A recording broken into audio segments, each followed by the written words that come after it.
Hi, I'm Michael Kurosh. I live in Santa Barbara, California, one of the most beautiful places on earth.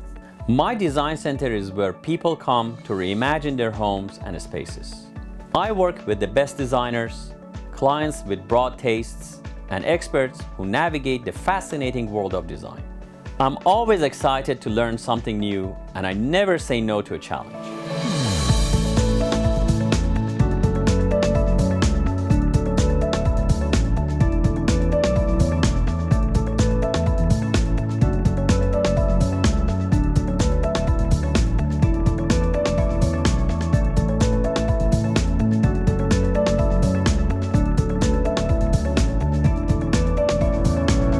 This is Design Santa Barbara.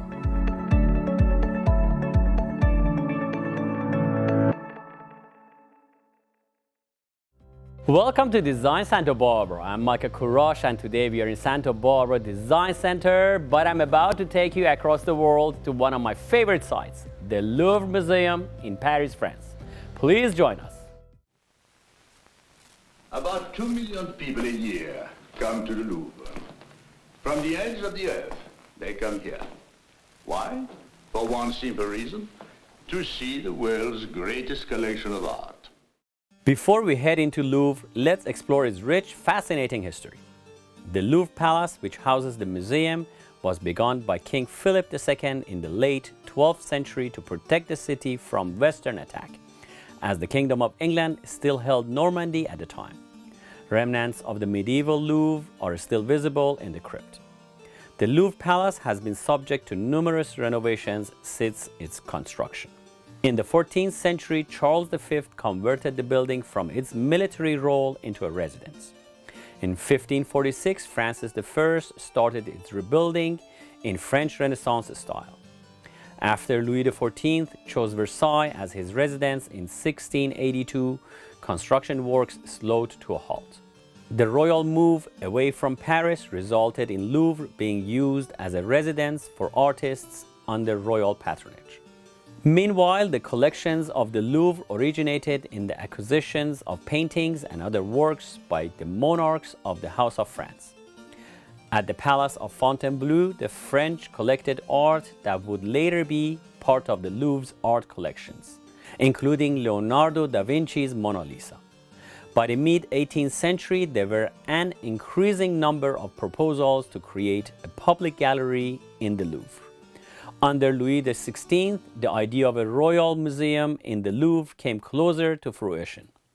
The Louvre finally became a public museum during the French Revolution. In May 1791, the National Constituent Assembly declared that the Louvre would be a place for bringing together monuments of all sciences and arts. The museum opened on August 10, 1793, exactly 1 year after the abolition of monarchy. In 1981, French President François Mitterrand proposed the sweeping remodel of the Louvre, which saw the construction of a new grand entrance through a giant glass pyramid designed by famed architect I.M. Pei. Going down the escalator of this pyramid, you enter a hub, where you can purchase tickets, shop the numerous gift boutiques, or enter any of the 3 wings of the museum. The Louvre is in the very center of Paris. The great landmarks of the city spread in a perfect circle around us. The Sacré-Cœur, on top of Montmartre, the Cathedral of Notre Dame, the Opera, the Eiffel Tower. Let's start in the Dinan wing, where you can find the Grand Gallery. This incredible hall of history contains several of the most recognizable paintings in history, including the massive coronation of Napoleon Bonaparte.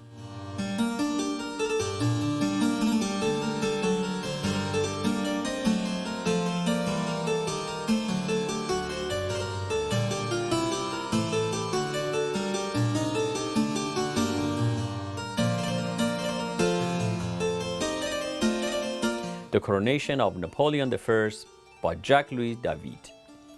At over 30 feet in length and 20 feet in height, this staggering work features many of the most recognizable faces in that era of French history, and tells numerous political and personal stories, all at the same time. See how Napoleon is crowning himself emperor as he believed no one else was worthy enough to put the crown on his head? Look at his wife Josephine as she kneels before him. All eyes are on Napoleon, including the Pope, Napoleon's mother, and even the painter himself, who paints himself in the stands as he was allowed to attend the coronation, knowing he would be commissioned to paint this epic work.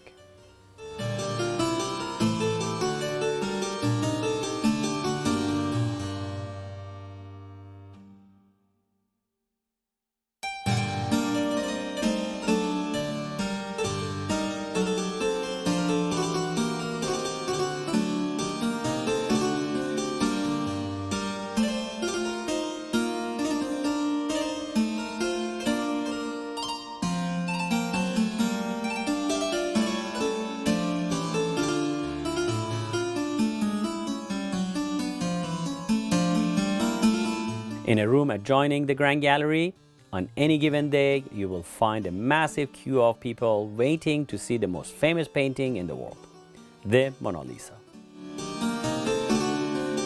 The Mona Lisa remains one of the most distinguished works of art ever created for numerous reasons. Da Vinci pioneered the use of imaginary backgrounds in his portraits while at the same time employing scientific methods to force a certain perspective to the viewer. Note how one horizon is higher than the other. This, along with Da Vinci's ability to paint without tracing lines, first creates a vibrance to the work that makes it appear more alive than other paintings of the day. The Mona Lisa's eyes follow you.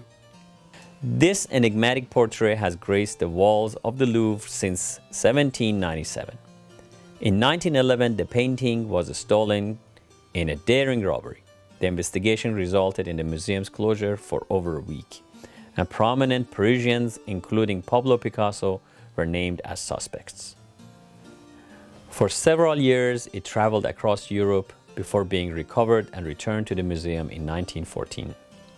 Since 1956, the Mona Lisa has been displayed behind bulletproof glass, which has protected it from numerous attacks.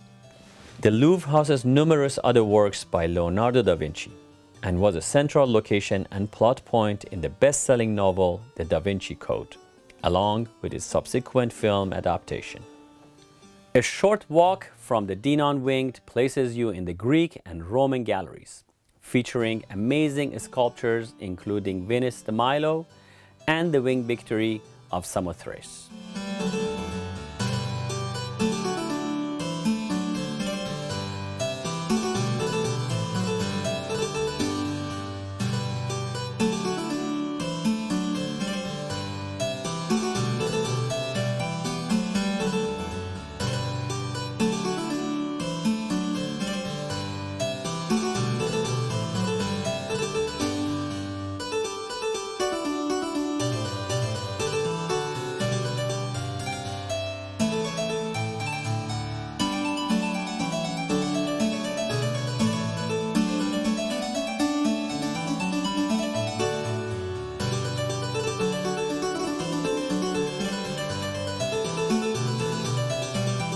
The Winged Victory is a masterpiece of Greek sculpture from the Hellenistic era, dating from the beginning of the 2nd century BC. It is composed of a statue representing the goddess Nike or Victory, whose head and arms are missing, and its base, which is in the shape of a ship's bow. Considered one of the greatest treasures of the art world, there have been numerous attempts by the Greek government to reclaim the Winged Victory since it was added to the Louvre collection in the 1880s. Here is an example of what something the Winged Victory looked like in its original completed state. When we come back, we will tour more of the world's greatest museum. Stay tuned. There is more Design Santa Barbara after the break.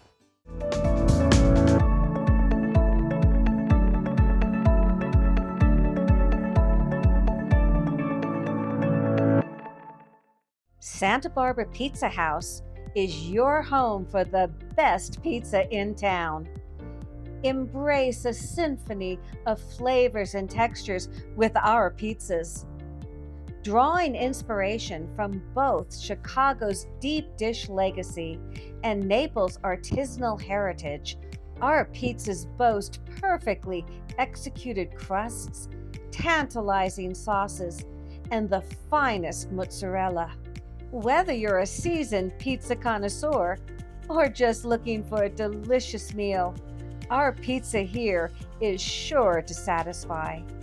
Featuring specialty pizzas named after iconic Santa Barbara streets, our mouth-watering menu will have you coming back over and over again to try each new meal.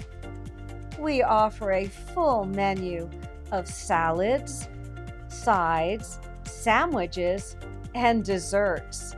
Santa Barbara Pizza House is conveniently located at 515 State Street in the heart of downtown Santa Barbara. Visit us online at sbpizzahouse.com or call and place your order at 805-637-7721. Santa Barbara Pizza House. You won't leave hungry. Let's talk about my favorite subject, rugs. Here at Rugs & More inside Santa Barbara Design Center, we pride ourselves in offering the finest selection of rugs. With any size, shape, and design imaginable, let us help you find the ideal rug for your home. We have a vast assortment of new and antique rugs. Whether you're looking for a touch of modern or an heirloom that can be passed down for generations, you will find it here. Also, we offer expert repair and cleaning to bring your treasured family rugs back to life. Don't settle for poorly made internet rugs. Let's get real. They are made with harmful chemicals and they don't last. Our rugs are the best for less, and we always offer our 110% lowest price guarantee. And to save even more, come in during our rug sale and let our expert staff guide you to the perfect rug. Rugs & More inside Santa Barbara Design Center, 410 Olive Street.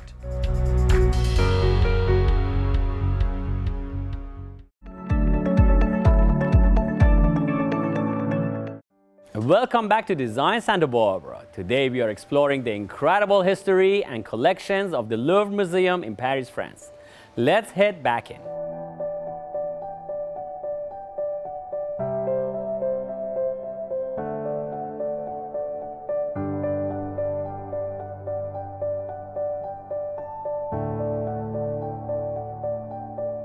The Louvre is home to one of the world's most extensive collections of art, including works from the diverse cultures and time periods. Visitors can view iconic works like the Mona Lisa and the Winged Victory of Samothrace, as well as pieces from the ancient civilizations such as Egypt, Greece, Persian, and Rome.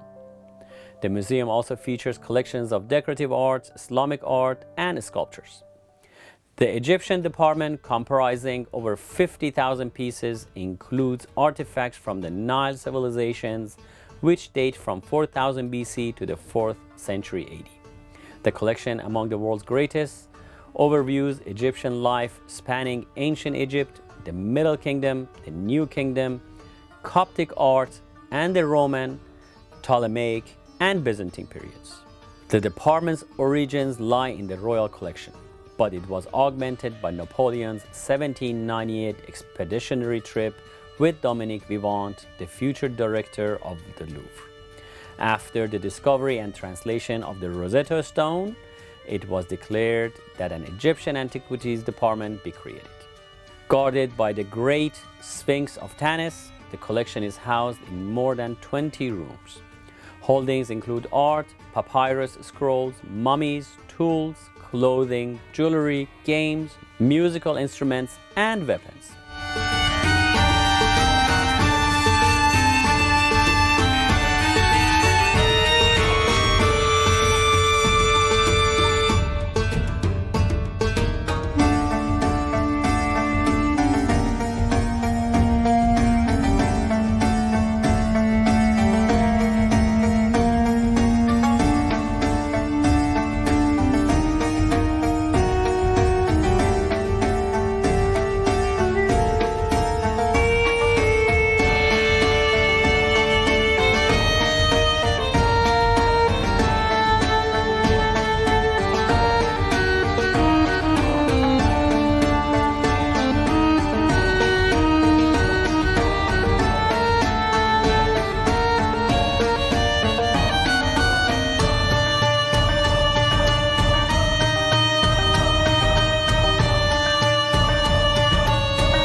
Objects d'Art collection spans the time from the Middle Ages to the mid-19th century. The department began as a subset of the sculpture department, based on a royal property and the transfer of work from the Basilique Saint-Denis, the burial ground of French monarchs that held the coronation sword of the kings of France. Among the collection's most prized works are vases and bronzes, ceramics, enamels, and stained glass. The onset of Romanticism rekindled interest in Renaissance and medieval artwork, and in 1862 the collection added gold jewelry mainly from the 15th and 16th centuries. These works are displayed on the Richelieu wing's first floor and in the Apollo Gallery, named by the painter Charles Le Brun, who was commissioned by Louis XIV to decorate the space in a solar theme. The medieval collection contains the coronation crowns of Louis XIV and Charles V's scepter. Let's look at more of the decorative arts treasures in the Richelieu wing.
It was amazing to think that objects that were simply utilitarian in the past are now considered priceless works of art.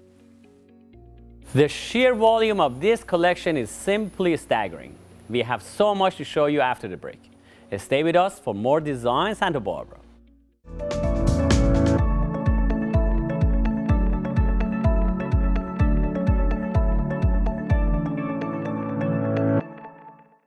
Santa Barbara Pizza House is your home for the best pizza in town. Embrace a symphony of flavors and textures with our pizzas. Drawing inspiration from both Chicago's deep dish legacy and Naples' artisanal heritage, our pizzas boast perfectly executed crusts, tantalizing sauces, and the finest mozzarella. Whether you're a seasoned pizza connoisseur or just looking for a delicious meal, our pizza here is sure to satisfy. Featuring specialty pizzas named after iconic Santa Barbara streets, our mouth-watering menu will have you coming back over and over again to try each new meal. We offer a full menu of salads, sides, sandwiches, and desserts. Santa Barbara Pizza House is conveniently located at 515 State Street in the heart of downtown Santa Barbara. Visit us online at sbpizzahouse.com or call and place your order at 805-637-7721. Santa Barbara Pizza House. You won't leave hungry.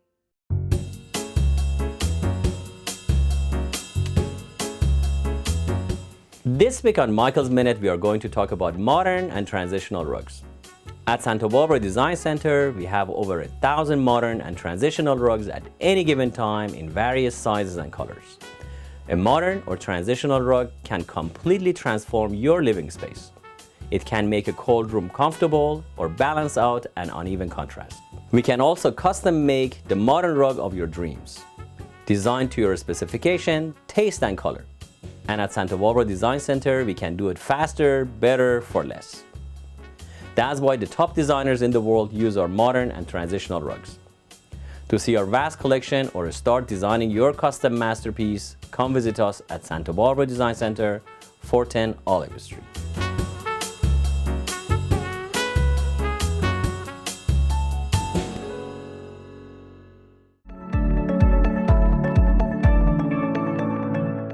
Welcome back to Design Santa Barbara as we tour the world's most famous museum, the Louvre in Paris, France. Now let's visit the Napoleonic apartments.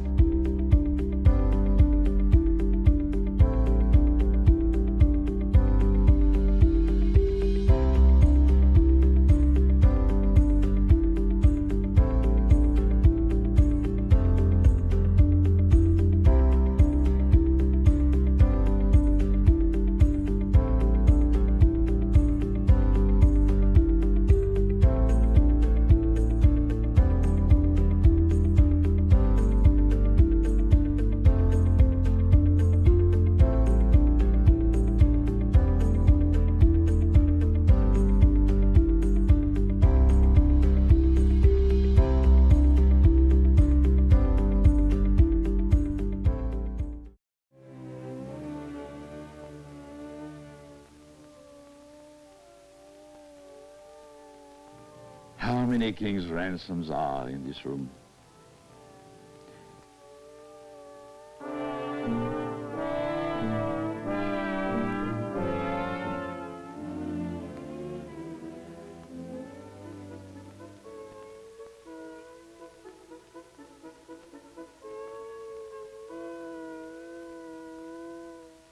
Napoleon fell in love with one of the ladies in this room. For 4 years, he kept her in his bedroom.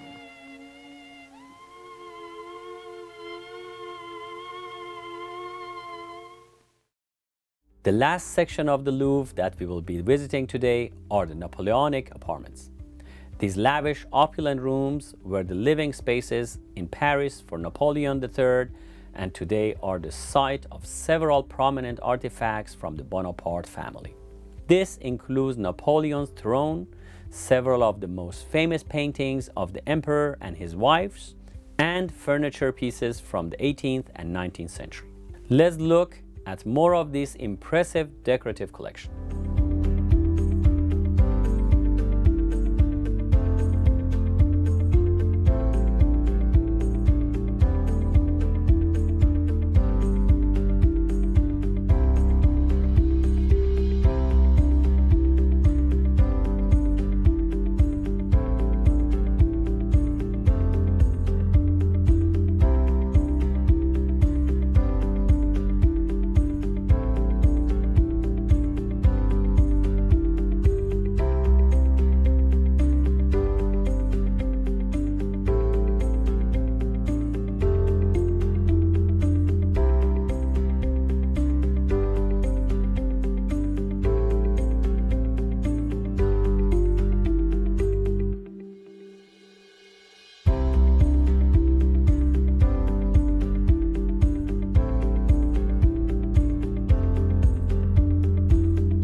I hope you have enjoyed this tour of the Louvre Museum in Paris. If you ever have a chance to visit this magnificent location, I hope you take it. Seeing the works of the ages can change your entire outlook and inspire you in ways you never thought possible. Thank you for joining us, and see you next week on Design Santa Barbara.